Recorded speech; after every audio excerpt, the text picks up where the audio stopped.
नमस्कार साथियों, talks with Manisha channel को सब्सक्राइब करने के लिए धन्यवाद। आज हम जिस किताब के बारे में बात करने जा रहे हैं उसका नाम है रीवर्क। उसकी टैगलाइन है अपनी कार्यशैली को हमेशा के लिए बदल दें। इसके लेखक हैं जेसन फ्राइड और डेविड हाइनेमायर हेंसन। क्या खास है इस किताब में? टोनी सीए जो कि सीईओ हैं Jetport.com के, वो इस किताब के बारे में लिखते हैं कि इसे कई बार पढ़ें ताकि आपको बाहर निकलने और कोई बेहतरीन चीज करने का साहस मिले। हम आपसे ये कहना चाहेंगे कि इस ऑडियो बुक को बार बार सुने और तब तक सुने जब तक आप अपने जीवन में कुछ बेहतरीन करने का साहस न जुटा लें। ये किताब आपको हर चीज पर दोबारा सोचने के लिए प्रेरित करती है। एक ऐसे संसार में जहां हम सभी से कम में ज्यादा करने को कहा जाता है, लेखक हमें सिखाते हैं कि हम कम कैसे कर सकते हैं और उस कम से ज्यादा अच्छे रिजल्ट कैसे बना सकते हैं। सौफ कपलान जो कि चीफ कैटलिस्ट हैं बिजनेस इनोवेशन फैक्ट्री के, वो इस किताब के बारे में कहते हैं कि आपको अपने पुराने मैनेजमेंट के सिद्धांतों को छोड़ के आना पड़ेगा, क्योंकि यहाँ आपको एमबीए की स्टाइल में कोई अच्छी भाषा में परामर्श मिले ना मिले, व्यवहारिक सलाह जरूर मिलेगी। ये किताब ये मानती है कि संगठन सॉफ्टवेयर जैसा होता है जिसका संपादन किया जा सकता है, जिसे ढाला जा सकता है, जिसे दूसरों को बताया जा सकता है, जिस पर नए सिरे से काम किया जा सकता है और जिसका एक ही सिद्धांत है कि जो भी करो उसे आसान रखो, उसे सरल रखो। ये किताब किन्हीं तय सिद्धांतों पर आधारित नहीं है। ये तो जेसन और डेविड के बिजनेस के अनुभवों पर आधारित है। जब वो 10 साल से ज्यादा समय तक बिजनेस कर चुके और तब जब उन्होंने उन 10 सालों में 2 बड़ी मंदियां देखी, शेयर मार्केट के बबल को फूटते देखा, बिजनेस मॉडल में अलग अलग तरह के बदलाव देखे और कई सारी भविष्यवाणियों को आते जाते देखा, लेकिन इस पूरे दौर में भी वो मुनाफा कमाते रहे।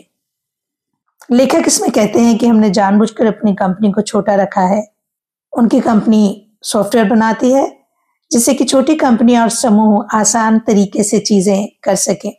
और ये भी आपको जानना जरूरी है इन दोनों लेखकों के बारे में कि पूरे संसार में इनके प्रोडक्ट्स करीबन 30 लाख से ज्यादा लोग इस्तेमाल कर रहे हैं।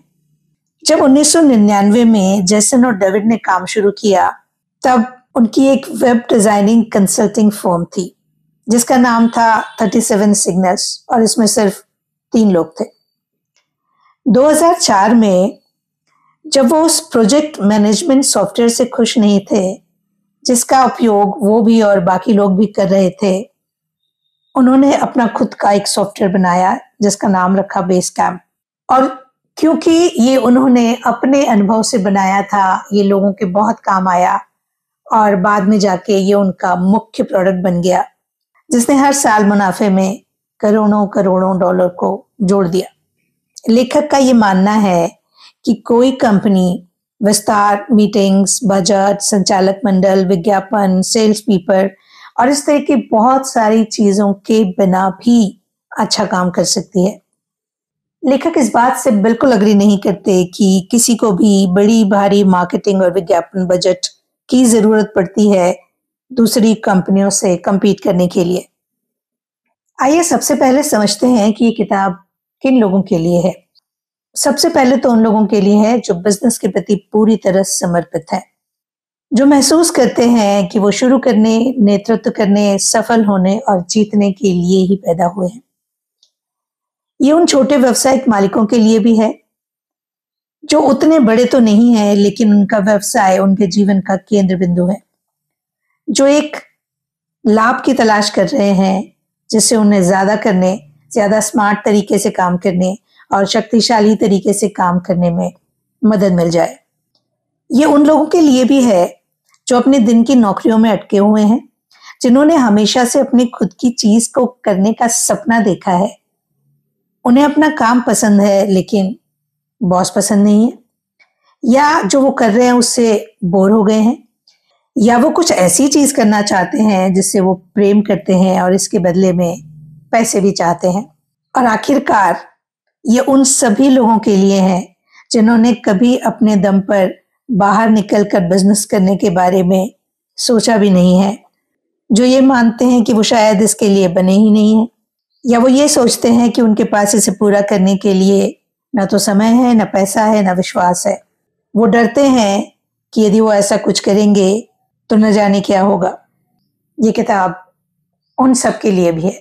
ये किताब कहती है कि आपको अपने लक्ष्य को पाने के लिए 60 घंटे, 80 घंटे या 100 घंटे हर सप्ताह में काम करने की जरूरत बिल्कुल नहीं है। कई बार सप्ताह में 10 घंटे, या यदि आप पूरा समय देना चाहें तो 40 घंटे बहुत ज्यादा है। आपको बहुत सारा रिस्क लेने की और अपने जीवन भर की सेविंग को खाली कर देने की जरूरत तो बिल्कुल भी नहीं है।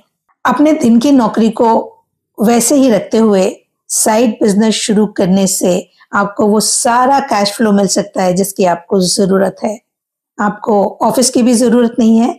आप अपने घर से काम कर सकते हैं या उन लोगों के साथ सहयोग कर सकते हैं जिनसे आप कभी मिले भी नहीं हैं, जो हजारों मील दूर रहते हैं।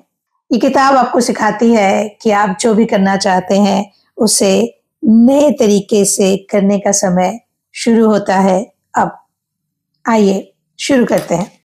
लेखक कहते हैं कि बड़े सपने देखना और बड़ी योजना बनाना, इसमें कोई बुराई नहीं है, लेकिन इतनी बड़ी योजना बना लेना जिसका कोई बेस ही ना हो, जिसका कोई धरातल ही ना हो, कोई आधार ही ना हो, जिसके बारे में आपको ये पता ना हो कि आप 1 हफ्ते बाद क्या करने वाले हैं, 10 दिन बाद क्या करने वाले हैं, लेकिन आपने लिख लिया कि आप 5 साल बाद क्या करेंगे और 10 साल बाद क्या करेंगे, तो ऐसी योजना का कोई मतलब नहीं है।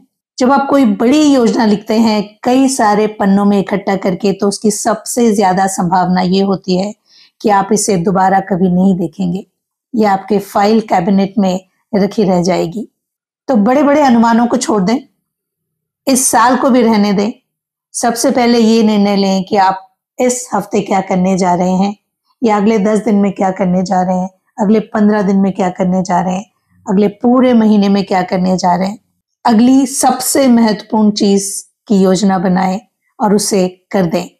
बस जहाज पर बैठें और चल दें, और बाकी सारा काम रास्ते में थोड़ा थोड़ा थोड़ा थोड़ा करके करते चलें। एक बड़े अच्छे उदाहरण से लेखक यहाँ समझाते हैं कि कंपनी या कोई काम शुरू करते ही बड़े विस्तार के बारे में क्यों नहीं सोचना चाहिए।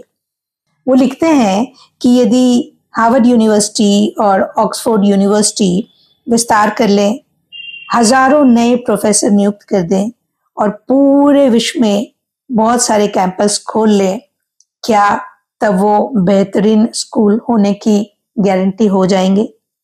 बिल्कुल नहीं।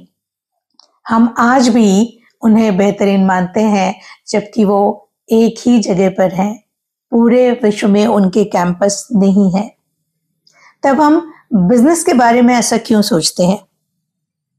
हो सकता है आपके बिजनेस का सही नंबर सिर्फ 5 लोग हों, या सही नंबर सिर्फ 40 लोग हों, या सही नंबर सिर्फ 200 लोग हों, या सही नंबर सिर्फ आप और आपका लैपटॉप हो। समय से पहले ये मान्यता नहीं बनाएं कि आपको कितना बड़ा होना है। धीरे धीरे विस्तार करते जाएं और देखें कि क्या सब कुछ सही चल रहा है। जो खर्चे आपने बढ़ा लिए हैं, क्या आप वो मैनेज कर पा रहे हैं? क्योंकि कई सारे ऐसे उदाहरण हैं जब कंपनियों ने पहले से बहुत सारी कर्मचारियों की नियुक्ति कर ली और बाद में वो कंपनियां दिवालिया हो गई। क्योंकि जब खर्चे बढ़ते हैं तो किराया, आईटी, इंफ्रास्ट्रक्चर, फर्नीचर, कई सारी चीजें बढ़ जाती हैं। यदि आप उन्हें बढ़ाते ही जाते हैं तो आप नए सिर दर्द पाल रहे होते हैं, आपका खर्च बढ़ जाता है और आप खुद ही अपने बिजनेस को कॉम्प्लिकेटेड कर लेते हैं, जिसे चलाने में मुश्किलें भी आती हैं और तनाव भी बहुत सारा आता है। इसका ये मतलब बिल्कुल नहीं है कि आपको विस्तार नहीं करना है, लेकिन शुरुआत छोटी सी करनी है। और छोटी सी शुरुआत जब आपको इतना आत्मविश्वास दे दे कि सब कुछ सही चल रहा है, तब धीरे धीरे विस्तार के बारे में सोचें और करते जाएं। क्योंकि जो भी लंबे समय तक टिकने वाला और मुनाफे वाला बिजनेस करता है, उस पर सबको गर्व होता है। साथियों, ये किताब आपको समझाती है कि आपको एमबीए और ऐसे बहुत सारी डिग्री और सर्टिफिकेट की जरूरत नहीं है, ना ही फैशनेबल सूट की जरूरत है, ब्रीफकेस की जरूरत है, एवरेज से ज्यादा रिस्क उठाने की सहन शक्ति की जरूरत भी नहीं है। आपको तो बस एक विचार, थोड़े से आत्मविश्वास और शुरुआती पुश की जरूरत होती है, जो आप खुद ही खुद को दे सकते हैं। आप सिर्फ शुरुआत करें वहां से, एक छोटा सा विचार जो ये कहता है कि आप ये शुरू करेंगे तो किसी की जिंदगी में फर्क आ जाएगा, किसी को खुशी मिल जाएगी, किसी को मनचाही चीज मिल जाएगी, किसी को मनचाही सर्विस मिल जाएगी, किसी को मनचाहा सिस्टम मिल जाएगा।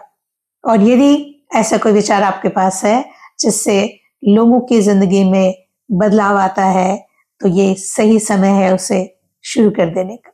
जब आप कोई नया प्रोडक्ट या नई सर्विस डिजाइन कर रहे होते हैं, तो आप हर दिन छोटे छोटे निर्णय लेते हैं। यदि आप किसी दूसरे की समस्या को सुलझा रहे होते हैं, तो आप लगातार अंधेरे में तीर चलाते हैं। पर जब आप अपनी खुद की समस्या को सुलझाते हैं, तो रोशनी फैल जाती है और आप जानते हैं कि सही जवाब क्या है। जेम्स टायसन ने ये महसूस किया कि उनके वैक्यूम क्लीनर में धूल बैग के छेदों को बंद कर रही थी, जिससे हवा का प्रवाह रुक जाता था और मशीन की चूसने की क्षमता चली जाती थी।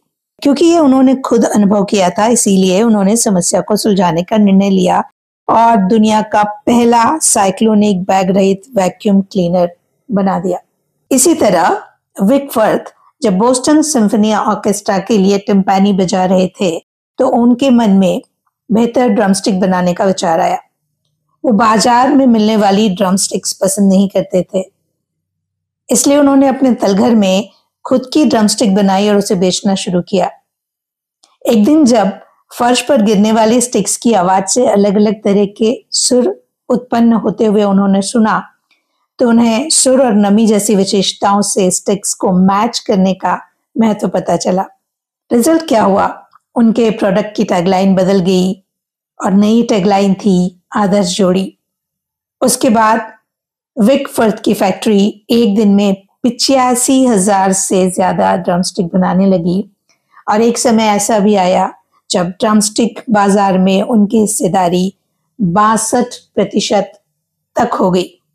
इसी तरह एक और उदाहरण है ट्रैक कोच बिल बावरमैन का। वो अपनी टीम को दौड़ने के ज्यादा हल्के जूते देना चाहते थे, इसीलिए उन्होंने वेफल आयरन का इस्तेमाल करके रबड़ के सोल बनाए और नाइकी के प्रसिद्ध वेफल सोल्स बनाए गए। मैरी के कॉस्मेटिक के संस्थापक मैरी जानती थी कि उनके स्किन केयर प्रोडक्ट बहुत अच्छे थे, क्योंकि वो खुद इनका इस्तेमाल करती थी। उन्हें ये प्रोडक्ट एक कॉस्मेटोलॉजिस्ट से मिलते थे, जो घर पर बने फॉर्मूले से ये सब बनाकर रिश्तेदारों और दोस्तों को बेचते थे। जब वो कॉस्मेटोलॉजिस्ट की डेथ हो गई, तो वैगनर ने वो फॉर्मूले उनके परिवार से खरीद लिए। क्योंकि प्रोडक्ट अच्छे थे, ये जानने के लिए उन्हें फोकस समूहों या किसी रिसर्च की जरूरत नहीं थी, क्योंकि उनकी खुद की त्वचा इस बात की गवाह थी। और फिर उनका ये बिजनेस कमाल का चला। जब अपनी खुद की सर्विसेज और प्रोडक्ट्स को आप डिजाइन करते हैं और खुद की समस्याओं पर खुद काम करो वाली नीति को अपनाते हैं, तो आप अपने प्रोडक्ट को इतना अच्छा बना लेते हैं कि आप उससे प्रेम करने लग सकते हैं। क्या आपके पास भी ये सब करने के लिए समय नहीं है? ज्यादातर लोग ये मानते हैं कि किसी कंपनी को शुरू करना, कोई नया इंस्ट्रूमेंट सीखना, कोई नया आविष्कार करना, कोई नई मार्केटिंग करना, किताब लिखना या कोई दूसरी चीज शुरू करना मन में तो है, लेकिन समय नहीं है। तो इसका क्या जवाब है? लेखक कहते हैं टीवी देखने, वेब सीरीज देखने, सोशल मीडिया पे स्क्रॉल करते हुए रील देखते जाने और मोटिवेशन के लिए एक के बाद एक न जाने कितने वीडियो देखने की सीरीज को यदि तोड़ेंगे तो बहुत सारा समय अपने सपनों को पूरा करने के लिए निकल जाएगा। और भी बहुत कुछ किया जा सकता है। यदि आप 8 बजे उठते हैं तो 7 बजे उठने लगे, 1 घंटा मिल जाएगा। यदि रात को 10 बजे सोते हैं तो 11 बजे सोने लगे, 1 घंटा वहां मिल जाएगा और ये 2 घंटे किसी भी काम को शुरुआत करने के लिए काफी होते हैं। इसके अलावा जब आप एक टाइम मैनेजमेंट शीट बना लेंगे और लिखने लगेंगे कि दिन भर में आप कब क्या करते हैं, तब आप पाएंगे कि बहुत सारे ऐसे काम हैं जिनको छोड़ा जा सकता है और उनके बजाय अपने सपनों को पूरा करने के लिए, अपने प्रोडक्ट को और अपने सर्विस को और अच्छा बनाने के लिए उस समय का इस्तेमाल किया जा सकता है। साथियों, खुद को बहानों से बहलाने की जरूरत बिल्कुल नहीं है। अपने सपनों को सच करना पूरी तरीके से आपकी जिम्मेदारी है। और ये भी सुनिए कि आदर्श समय कभी नहीं आता। या तो आप हमेशा बहुत छोटे होते हैं, या बहुत बड़े होते हैं, या बहुत व्यस्त होते हैं, या कुछ और होते हैं। यदि आप चीजों की आदर्श टाइमिंग के बारे में चिंता करते हैं तो ये जान लें कि चीजें कभी भी आदर्श टाइमिंग के हिसाब से नहीं होंगी।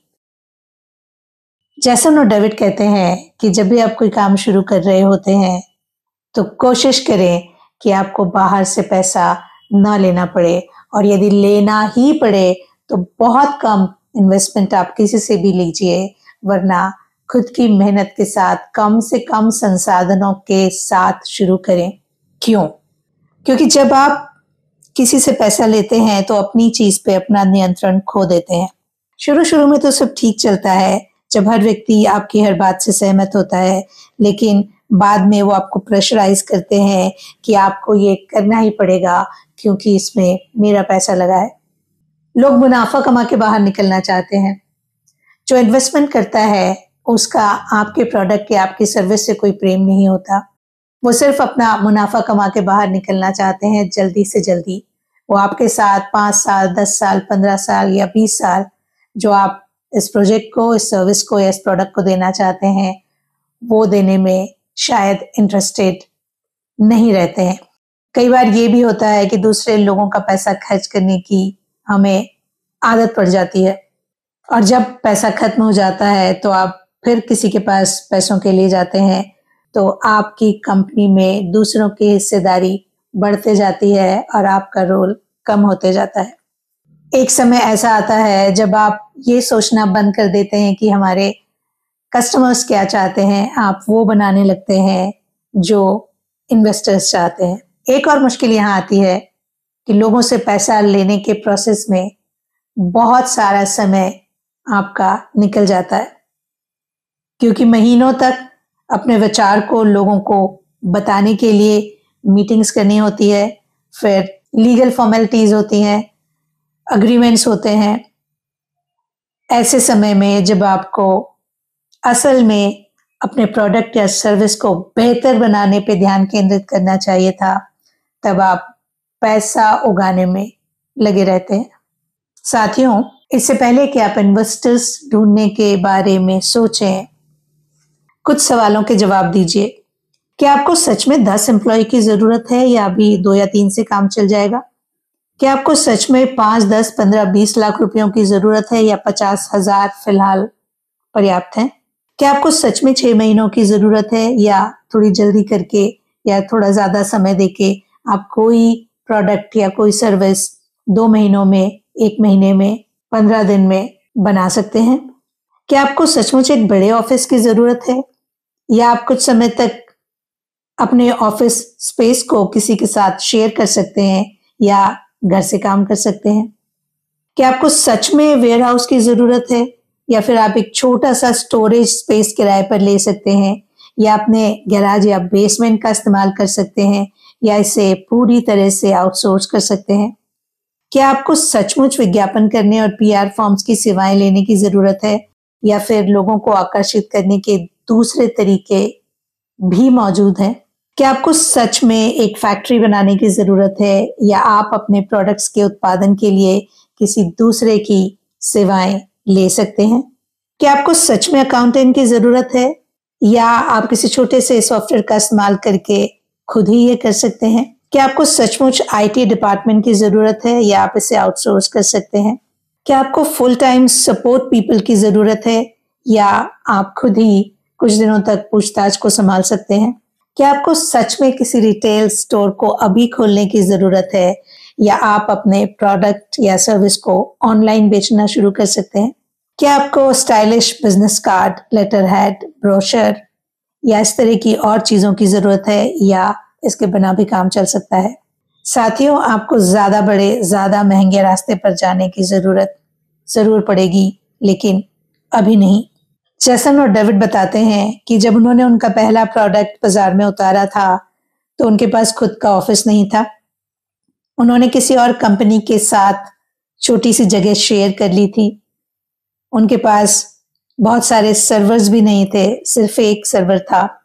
उन्होंने कोई विज्ञापन भी नहीं दिया था। उन्होंने अपने अनुभव ऑनलाइन बताकर प्रचार किया था और कस्टमर्स के ईमेल का जवाब देने के लिए उन्होंने किसी को नहीं रखा था। ये सब उन्होंने खुद किया था।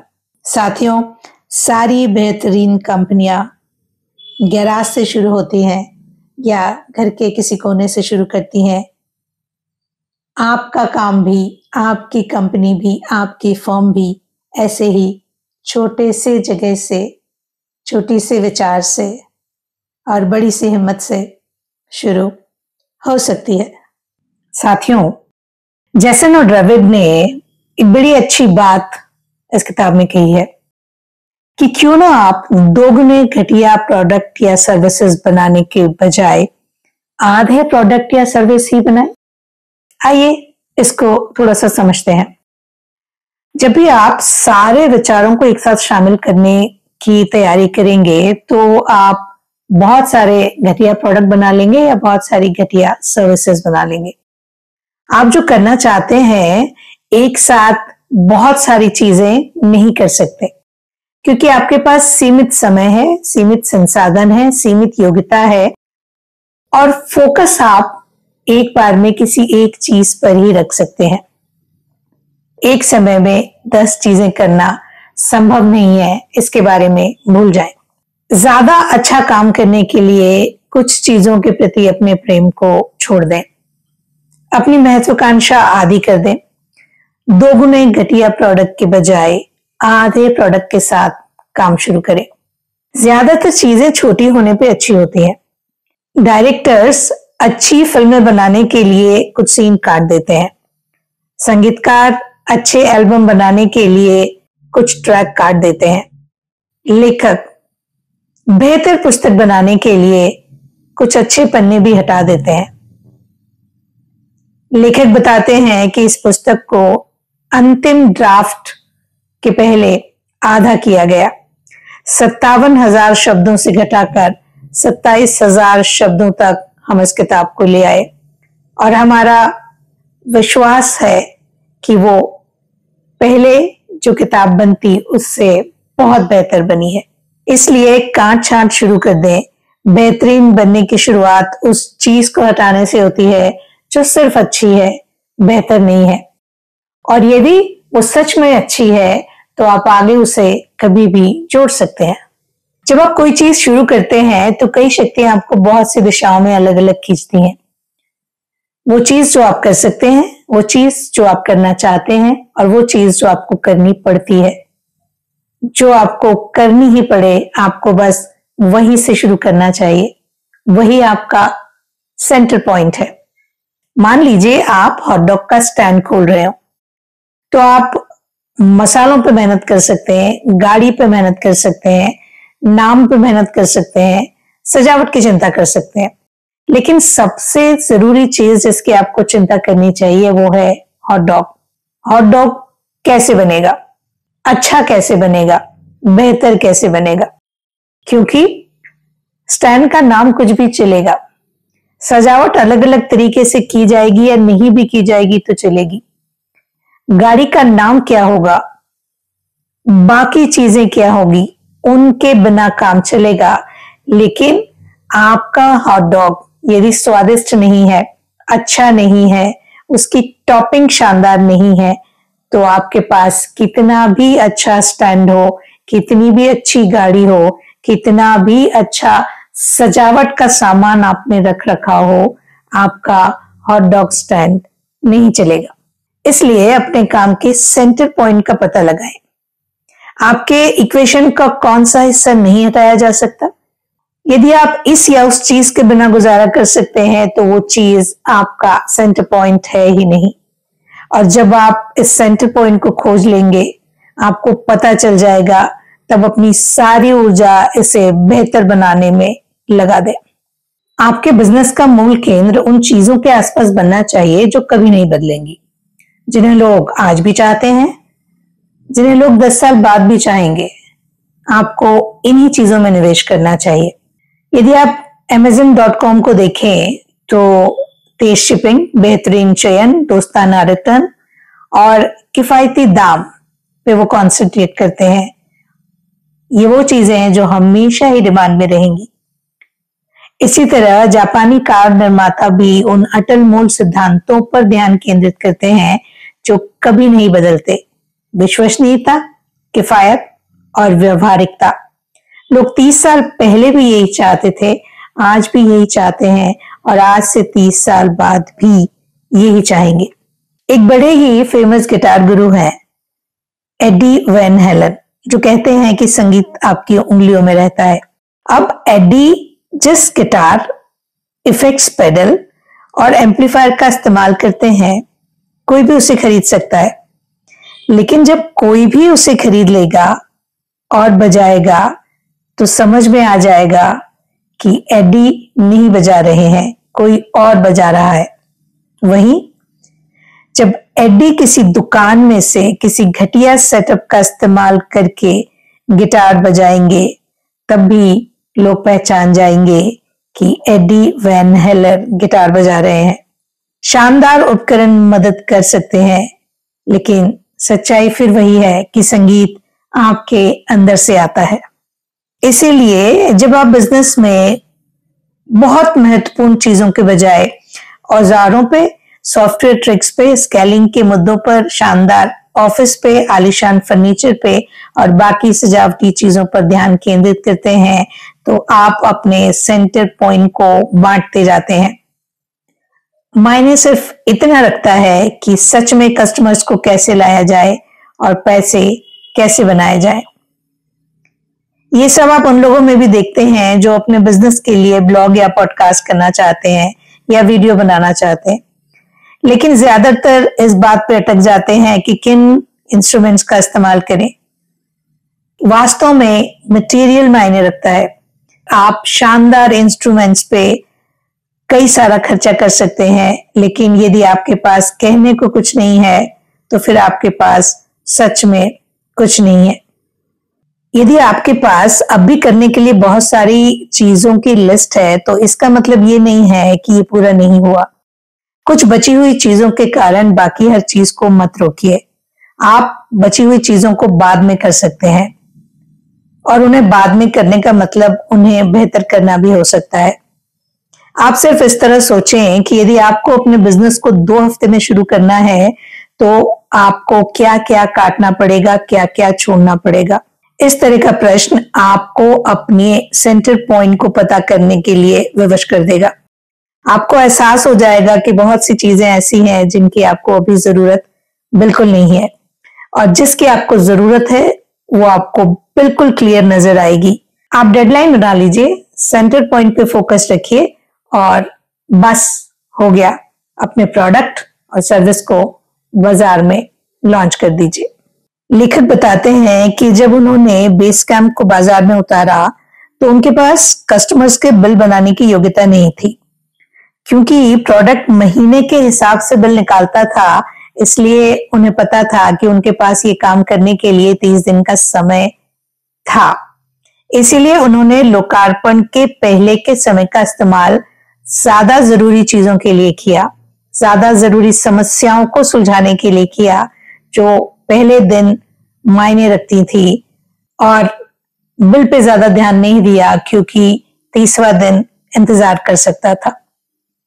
इसी तरह शू ब्रांड कैपर ने निर्माण कार्य पूरा होने से पहले ही सैन फ्रांसिस्को में एक स्टोर खोला और इसे वर्क इन प्रोग्रेस कहा। जो भी कस्टमर्स थे वो खाली स्टोर की दीवारों पर ड्राइंग बना सकते थे। कंपनी ने सामान को सस्ते प्लाईवुड पर और शू बॉक्स में डिस्प्ले कर दिया। कस्टमर्स ने दीवार पर जो संदेश लिखे उसमें सबसे बढ़िया संदेश था कि स्टोर जैसा है इसे इसी तरह रखें। बिल्कुल इसी तरह जब क्रैंक्ड एंड बैरल के संस्थापकों ने अपना पहला स्टोर खोला तो उन्होंने फैंसी डिस्प्ले बनाने का इंतजार नहीं किया। जिन बक्सों और पीपों में सामान आया था उन्होंने उन्हें उल्टा करके उनके ऊपर अपने प्रोडक्ट्स का ढेर लगा दिया और विश्वास करिए चीजें बिकने लगी। जब अलास्का एयरलाइंस भविष्य के लिए एक नया हवाई अड्डा बनाना चाहती थी तो उन्होंने ब्लूप्रिंट और स्केचों पर भरोसा नहीं किया। उन्होंने सिएटल वेयरहाउस में कार्डबोर्ड बॉक्सेस से एक बनावटी लॉबी बनाई, बॉक्सों को फर्नीचर में बदला और एंकरेज में एक नमूना बनाया जिसका इस्तेमाल वास्तविक यात्री और एयरलाइंस कर्मचारी कर सकते थे। इस वास्तविक बनने की प्रक्रिया से जो डिजाइन बना उससे इंतजार का समय बहुत कम हुआ और एजेंट्स की प्रोडक्टिविटी बढ़ गई। अब यदि ये पता लगाना हो कि क्या क्या छोड़ना है तो क्या करें? कुछ सवाल हैं जो आप खुद से और अपने आसपास के लोगों से पूछते रहिए, आपको पता लग जाएगा कि क्या छोड़ना है। जैसे, आप ये क्यों कर रहे हैं? आप कौन सी समस्या सुलझा रहे हैं? क्या ये सच में उपयोगी है? क्या आप मूल्य जोड़ रहे हैं? क्या ये व्यवहार को बदल देगा? क्या कोई आसान तरीका है? क्या इसके बजाय आप और कुछ कर सकते हैं? या क्या ये सचमुच लायक है? ये सारे सवाल आप बार बार खुद से पूछते रहें और अपने आसपास के लोगों से पूछते रहें। आपको समझ में आ जाएगा कि शुरुआत के लिए क्या क्या छोड़ा जा सकता है। आइए अब समझते हैं कि वो कौन से डिस्ट्रैक्शंस हैं जो आपको अपने काम को पूरी तन्मयता से नहीं करने देते। लेखक कहते हैं कि यदि आप लगातार देर तक ऑफिस में रुक रहे हैं, वीकेंड पर भी काम कर रहे हैं, तो ऐसा इसलिए नहीं है कि आपके पास करने के लिए बहुत ज्यादा काम है। ऐसा तो इसलिए है क्योंकि आप ऑफिस में वो सारे काम जरूरी समय पर नहीं कर पा रहे हैं और इसका कारण है डिस्ट्रैक्शंस।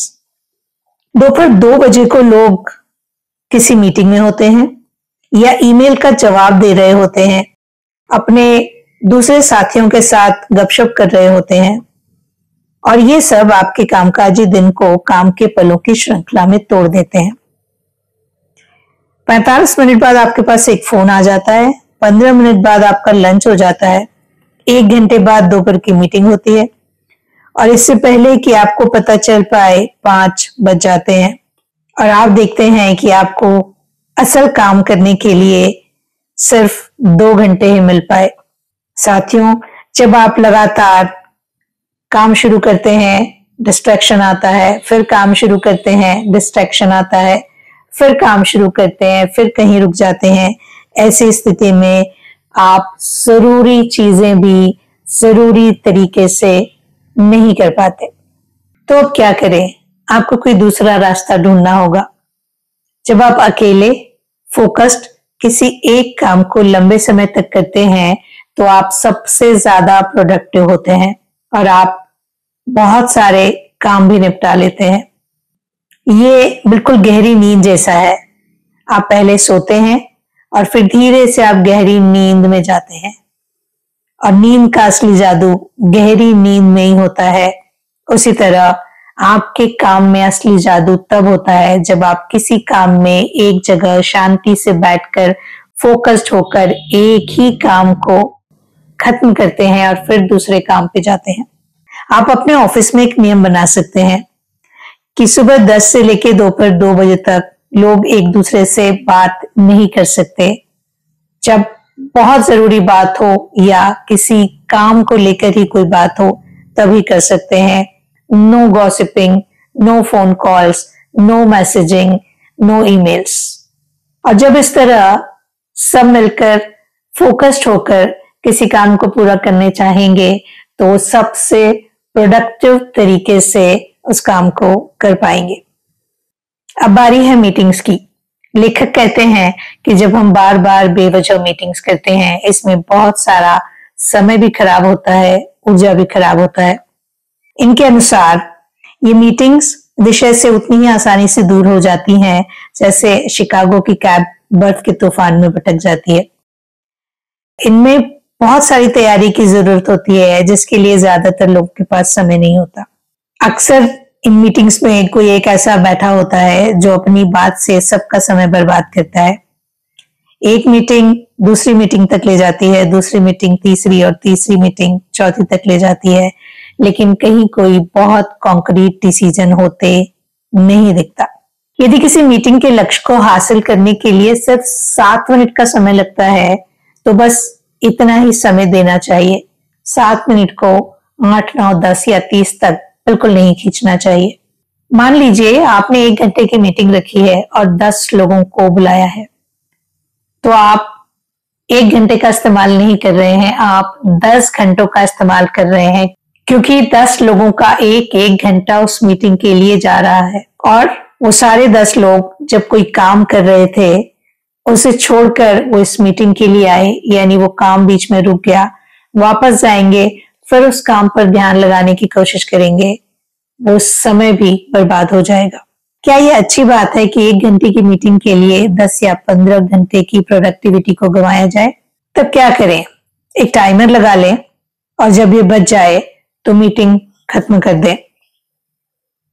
कम से कम लोगों को मीटिंग में बुलाएं।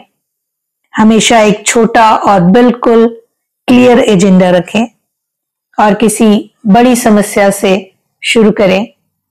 कॉन्फ्रेंस रूम के बजाय समस्या की जगह पर मीटिंग करें, असली चीजों की ओर संकेत करें, समाधान पर मीटिंग खत्म करें और इस पर अमल करने के लिए किसी को तुरंत जिम्मेदारी दे दें। साथियों, बहुत बार हीरो बनने के बजाय काम छोड़ना बेहतर होता है। कैसे? मान लीजिए आप सोचते हैं कि कोई काम 2 घंटे में पूरा हो सकता है, लेकिन इसे 4 घंटे करने के बाद भी ये सिर्फ 1/4 ही हो पाता है।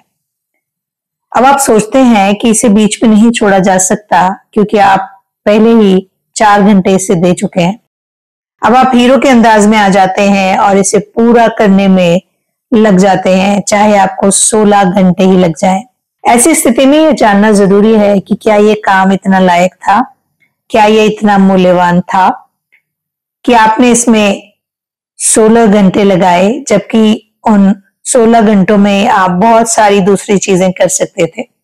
इसके समाधान के रूप में लेखक ने क्या किया? उन्होंने एक डिसीजन लिया कि यदि किसी चीज में हम में से किसी को भी 2 हफ्ते से ज्यादा का समय लगता है तो वो इसे दूसरों को दिखाएंगे। हो सकता है कि वो उस काम में कोई योगदान ना दे पाए, लेकिन कम से कम वो फटाफट इसकी समीक्षा करके अपनी राय दे सकते हैं। कई बार तो स्पष्ट समाधान ठीक आंखों के सामने होता है और आप इसे देख नहीं पाते, कोई और देख लेता है। और कई बार वो समाधान ये भी होता है कि इस काम को अभी यहीं छोड़ दें और समय बर्बाद ना करें। हम सब ऐसे कई सारे कामों को बेवजह शुरू कर देते हैं और फिर जब बहुत सारा समय लग जाता है तो अपनी नींद खराब करते हैं। साथियों, नींद छोड़ना एक बहुत बुरा विचार है। इससे आपको कुछ समय, कुछ घंटे ज्यादा मिल जाते हैं, लेकिन बाद में आपको इसकी बहुत भारी कीमत चुकानी पड़ती है। आप अपनी क्रिएटिविटी को खत्म कर लेते हैं, मनोबल को खत्म कर लेते हैं और अपने नजरिए को भी नुकसान पहुंचाते हैं। कभी कभार आप पूरी रात जाग सकते हैं। बस ध्यान रखें कि इसकी आदत बिल्कुल न डालें। जब ये आदत बन जाती है तो इसकी कीमत बहुत ज्यादा बढ़ने लगती है। जब आप बहुत थके होते हैं और आपकी नींद पूरी नहीं होती तो आपकी क्रिएटिविटी खत्म हो जाती है। जो लोग सामान्य तरीके से 10 गुना ज्यादा प्रभावी होते हैं, उनकी पहचान ये नहीं होती कि वे 10 गुना ज्यादा मेहनत करते हैं, बल्कि वो अपनी क्रिएटिविटी का सही इस्तेमाल करके ऐसे समाधान खोजते हैं जिनमें 10% एफर्ट की जरूरत हो और अच्छी गहरी नींद के बिना आप ऐसे समाधान 10% वाले समाधान नहीं सोच सकते। जब आपकी नींद पूरी नहीं होती तब आपका दिमाग पूरी तेजी से काम नहीं करता और तब ये कम मेहनत वाले काम करना पसंद करता है जो कि जरूरी नहीं होते। जब आप थके होते हैं तो आपकी योग्यताएं कम हो जाती हैं और ऐसे में यदि आपका पाला किसी ऐसे व्यक्ति से पड़ता है जो बहुत अजीब सा व्यवहार कर रहा हो तो समझ जाइए कि ये व्यक्ति भी कम नींद का शिकार है। ऐसी बहुत सारी समस्याएं हैं जो आपके जीवन में आ सकती हैं यदि आप नींद पर ध्यान नहीं देते। तो सोएं, जरूर सोएं, समय पर सोएं और गहरी नींद सोएं। और जब आप चैन की नींद लेने की आदत डाल लें तो अब नई चीजें सीखने की बारी है।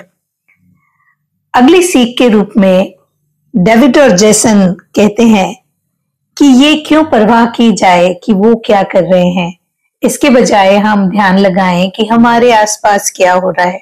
कई बार जब हम अपने कॉम्पिटिटर पे ज्यादा ध्यान लगा देते हैं तो ये एक जुनून सा हो जाता है। वो अभी क्या कर रहे होंगे, वो इसके बाद क्या करेंगे, हमको इस पर क्या प्रतिक्रिया करनी चाहिए, और उनका एक छोटा सा कदम हमारे लिए इतने एनालिसिस का कारण बन जाता है, वो हमें तनाव की ओर ले जा सकता है। जेसन और डेविड कहते हैं कि इसके बजाय हम क्यों ना खुद पर ध्यान केंद्रित करें, क्योंकि जब आप किसी दूसरे के बारे में चिंता करने में समय बर्बाद करते हैं तो वो समय आप खुद को बेहतर बनाने में खर्च कर ही नहीं पाते। और जब आप अपने दिमाग को दूसरे लोगों के विचारों की खुराक देने लगते हैं तो किसी नई चीज को सोचने की आपकी संभावना कम होती जाती है। आप अपने प्रोडक्ट के निर्माता बनने के बजाय आप सिर्फ प्रतिक्रिया करने वाले बन जाते हैं। आप एक अलग रंग के पेंट से दूसरों के प्रोडक्ट रंग के अपना प्रोडक्ट बनाने लग जाते हैं। यदि आप आईफोन किलर या अगला पोकेमॉन ही बनाने की योजना बना रहे हैं तो ये शुरुआत ही गलत है। आप एप्पल से ज्यादा एप्पल जैसे बन ही नहीं सकते क्योंकि उन्होंने अपने खेल के नियम खुद बनाए हैं और उसे हराना संभव ही नहीं जिसने अपने नियम खुद बनाए हों। आपको अपने नियम खुद बनाने चाहिए। आप किसी को हराने के लिए ना खेलें बल्कि आप खुद की जीत के लिए खेलें। कई लोग ये कह सकते हैं कि इससे तो हमारे हारने की संभावना बढ़ जाती है। बिल्कुल नहीं। जब आप अपनी चीजों को खुद करते हैं तो जीतने की संभावना बढ़ जाती है। और यदि बहुत बारीकी से सोचा जाए और कहीं गुंजाइश हारने की भी बनती है तो किसी की नकल करके हारने के बजाय आप जिसमें विश्वास करते हैं, जो आपने बनाया है, उसकी खातिर लड़ते हुए हारना ज्यादा अच्छा है। जब आप शुरुआत करते हैं तो ये सबसे अच्छा समय है गलतियां करने का, क्योंकि जब आप बार बार गलतियां करेंगे तो आप अपने काम को, अपने प्रोडक्ट को, अपनी सर्विसेज को और सुधारते जाएंगे। जब डंकिन डोनट ने पिज्जा, हॉट डॉग या दूसरे गर्म सैंडविच बेचने के बारे में सोचा तो इन्होंने सिर्फ चुनी हुई 10 जगहों पर अपने प्रोडक्ट्स की टेस्ट मार्केटिंग की। साथियों, यदि आपने कभी भाषण नहीं दिया है तो क्या आप चाहते हैं कि सीधे 10,000 लोगों के सामने अपना पहला भाषण दे? संभव ही नहीं है।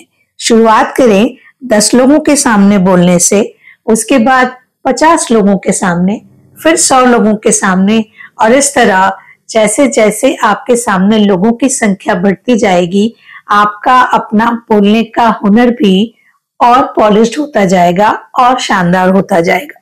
तो यदि अभी आपको बहुत सारे लोग नहीं जानते हैं तो ये एक तरह से आपके लिए अच्छा है, क्योंकि आप अपने प्रोडक्ट या सर्विस को इसे बेहतर से बेहतर बनाने में लगा सकते हैं। अब एक सवाल ये भी आता है कि ज्यादा से ज्यादा लोगों तक हम कैसे पहुंचे। कई सारी कंपनियां लोगों तक पहुंचने के लिए बहुत पैसे खर्च करती हैं, बड़े बड़े विज्ञापन देती हैं, लेकिन चूंकि आपकी शुरुआत छोटी है, आपके पास इतने पैसे नहीं है कि आप बड़े बड़े विज्ञापनों पे खर्च कर सकें, तब आप क्या करें? तब आप अपने लिए खुद ऑडियंस क्रिएट करें। अपनी सर्विस के बारे में बोलें, अपने प्रोडक्ट के बारे में बोलें, लिखें, ब्लॉगिंग करें, ट्वीट करें, वीडियो बनाएं। जो भी जरूरी जानकारी है आपके बारे में वो एक एक करके देते जाएं। इससे आप धीरे धीरे लेकिन एक बिल्कुल वफादार ऑडियंस बना पाएंगे। और फिर आपको प्रचार करने की जरूरत पड़ी भी तो आपके पास पहले से ही बहुत सारे लोग होंगे जो आपकी बात सुन रहे होंगे। विज्ञापनों पर ज्यादा खर्च करने, ज्यादा चीजों को या इवेंट को स्पॉन्सर करने के बजाय दूसरों से ज्यादा सिखाएं। सिखाना ऐसी चीज है जिसके बारे में आपके कॉम्पिटिटर्स ज्यादा सोच भी नहीं रहे होंगे। डी होफलर एंड कंपनी typography.com पर डिजाइनर्स को टाइप के बारे में सिखाती है। हाथ से बनी हुई चीजों का ऑनलाइन स्टोर Etsy उद्यमी वर्कशॉप आयोजित करता है। गैरी वेनरचक अपने परिवार की वाइन शॉप का प्रचार करने के लिए वाइन लाइब्रेरी टीवी पर वाइन के बारे में लोगों को ऑनलाइन सिखाते हैं।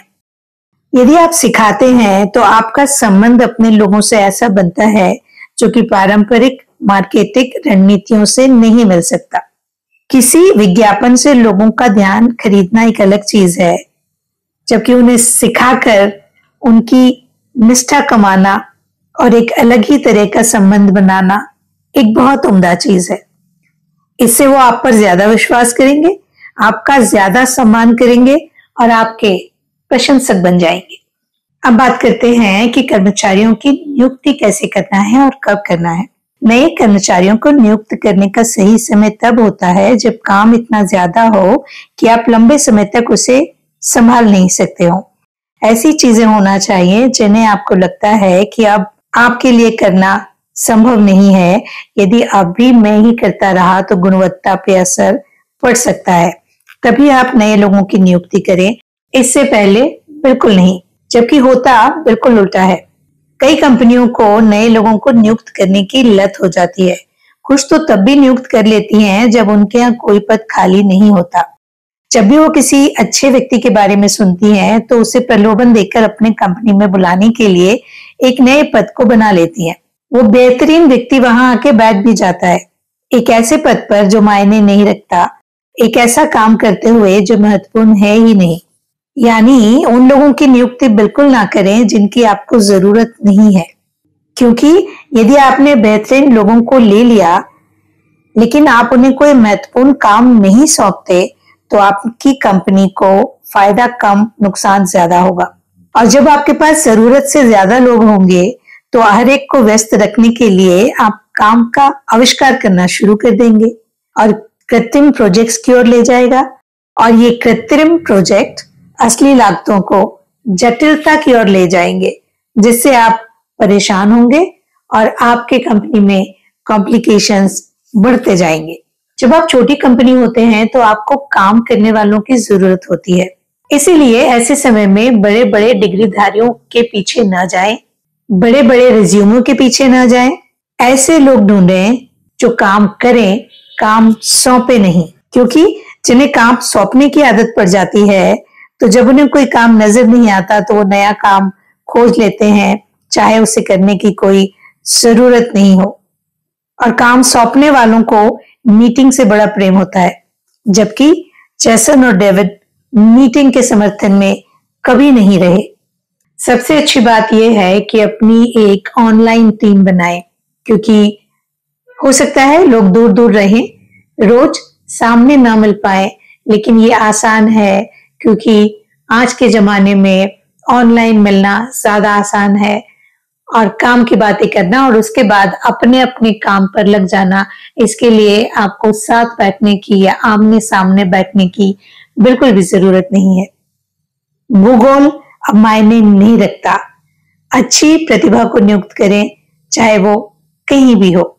अच्छे लोगों को नियुक्त करें जो काम करें, चाहे वो कहीं भी रहते हो। जिन्हें आप नियुक्त करते हैं या नियुक्त करना चाहते हैं, उनका मूल्यांकन कैसे करें? सबसे अच्छा तरीका यह है कि उन्हें काम करते देखा जाए। उन्हें किसी एक मिनी प्रोजेक्ट के लिए नियुक्त किया जा सकता है, चाहे वो छोटा सा प्रोजेक्ट 20 घंटे, 40 घंटे, 3 दिन का ही हो। उसमें आप देखेंगे कि वो कैसे निर्णय लेते हैं। आप देखेंगे कि क्या वो वैसे ही काम कर रहे हैं जैसा आप उस पद के लिए किसी व्यक्ति के लिए सोच के बैठे हैं। आप देखेंगे कि वो किस तरह सवाल पूछते हैं और उनके शब्दों के बजाय उनके कामों का मूल्यांकन करने का आपको मौका मिल जाएगा। आप एक नकली प्रोजेक्ट भी बना सकते हैं। साउथ कैरोलिना की एक फैक्ट्री में BMW ने एक सिमुलेटेड असेंबली लाइन बनाई है, जहां नौकरी के उम्मीदवार 90 मिनट तक उनके कामकाज संबंधी अलग अलग काम करते हैं। विमान निर्माता सेस्ना संभावित मैनेजरों को एक भूमिका निभाने वाला अभ्यास कराता है, जो किसी एग्जीक्यूटिव के दिन को सिमुलेट करता है। उम्मीदवार मेमो से गुजरते हैं, गुस्सैल ग्राहकों से निपटते हैं और बाकी समस्याओं को संभालते हैं। इस तरीके का इस्तेमाल करके वो सही मैनेजर अपॉइंट करते हैं। लोगों से वो काम करवाएं जिसके लिए वो इंटरव्यू देने आए हैं या जिसके लिए आप उन्हें नियुक्त करना चाहते हैं। जब थोड़ी देर के लिए उन्हें कोई जिम्मेदारी दी जाएगी और उनके काम करने का तरीका आपको पता चलेगा, तब आप बेहतर जान पाएंगे कि ये इस काम के लायक हैं या नहीं। ज्यादातर कंपनियों में सपनों का कर्मचारी वो होता है जिसकी उम्र 20 के करीब हो, जिसकी ऑफिस के बाहर कोई जिंदगी या तो ना हो या कम से कम हो, जो 14 घंटे दिन में काम करे और मौका पड़ने पे अपनी टेबल के नीचे आराम भी कर ले। लेकिन इन आधी रात तक काम करने वाले लोगों से कमरा भरना बिल्कुल भी अच्छा नहीं है। हमें चाहिए कि लोगों को समय से उनके घर भेज दें। हमें उनके ज्यादा घंटों की जरूरत बिल्कुल नहीं है, हमें उनके बेहतर घंटों की जरूरत है। क्योंकि यदि हम सोचें कि जब भी हमें घर का कोई काम करना होता है और उसके बाद कहीं जाना भी होता है, तो हम सब मिलकर उस काम में जुट जाते हैं और जितनी जल्दी हो सके उसे खत्म कर लेते हैं। इसी तरह जब ऑफिस के काम को खत्म करके किसी कर्मचारी को कहीं जाना होता है, तब भी वो तुरंत काम निपटा लेते हैं, क्योंकि कहीं और जाने के लिए उन्हें तैयारी करनी होती है। हमें ऐसे ही लोगों की जरूरत है जो तय समय में अच्छे से अच्छा काम करके हमें दे दें, ना कि जो 10 घंटे 12 घंटे या 14 घंटे काम करें लेकिन आउटपुट वैसा नहीं आए जैसा हम चाहते हैं। इसके लिए हमें क्या करना चाहिए?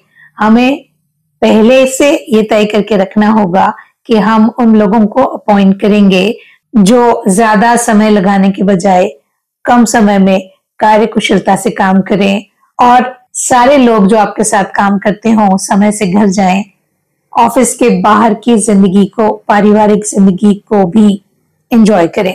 हमें ये उम्मीद बिल्कुल नहीं करनी चाहिए कि नौकरी किसी की पूरी जिंदगी हो, और तब तो बिल्कुल नहीं यदि आप उन्हें लंबे समय तक अपनी कंपनी में रखना चाहते हो। साथियों, हम सभी के पास विचार होते हैं, विचार अमर होते हैं, वो हमेशा बने रहते हैं। जो चीज हमेशा बनी नहीं रहती है वो है प्रेरणा, इंस्पिरेशन, उत्साह। तो यदि आप कुछ करने का सोच रहे हैं तो आपको इसे अभी करना है। इसे आप अलमारी में रखकर 2 महीने तक इंतजार नहीं कर सकते। यदि आप ये कहते हैं कि आप इसे बाद में करेंगे, तो समझ लीजिए कि आप इसे नहीं करने वाले हैं।